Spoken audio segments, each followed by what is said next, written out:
Faisons un dernier détour par notre bibliothèque des matériaux. Ici, tout est classé par ordre alphabétique. Julie, notre journaliste, est cette fois devant la lettre L. L, ça vous fait penser à quoi? Lion, Oui. Vous n'avez pas autre chose?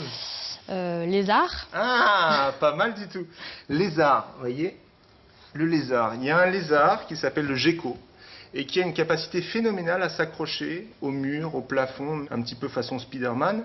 Et ben voilà un silicone qui a été créé l'année dernière et qui reproduit cette capacité d'accroche sur tout type de support.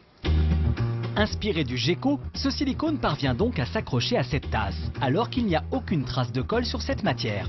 Ce phénomène passionne les scientifiques. Direction l'Université Paris-Sud, où une équipe de physiciens étudie le gecko. Sous les pattes de ce lézard, plusieurs milliards de poils. Ils sont très mous et se déforment pour s'adapter à la surface sur laquelle ils marchent. Ce que l'on cherche à faire au laboratoire, c'est copier ces poils et voir comment ces copies de poils sont capables d'augmenter l'adhésion. Avec son équipe, Frédéric Restagno a donc fabriqué des poils en silicone, une imitation de ceux du gecko. Il les a collés sur ces petits carrés, mais le reste de la surface est lisse.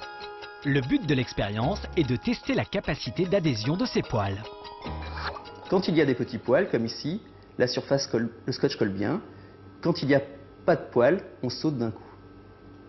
Le gecko, il a ses petits poils qui se déforment, donc il colle.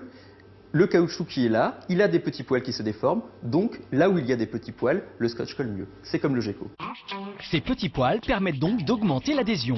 En changeant leur nombre et leur forme, on peut avoir l'adhérence que l'on veut, et tout cela sans utiliser de colle. Aujourd'hui, les chercheurs travaillent sur la bande de protection du sparadrap. Mais à terme, de nombreux produits utilisant de la colle pourront utiliser le principe du gecko avec un coût de fabrication bien inférieur. S'inspirer de la nature présente donc un intérêt économique pour les industriels, et parfois même écologique. Copier les couleurs des insectes permet d'utiliser moins de pigments très polluants. Et à vous les robes aux couleurs de l'arc-en-ciel.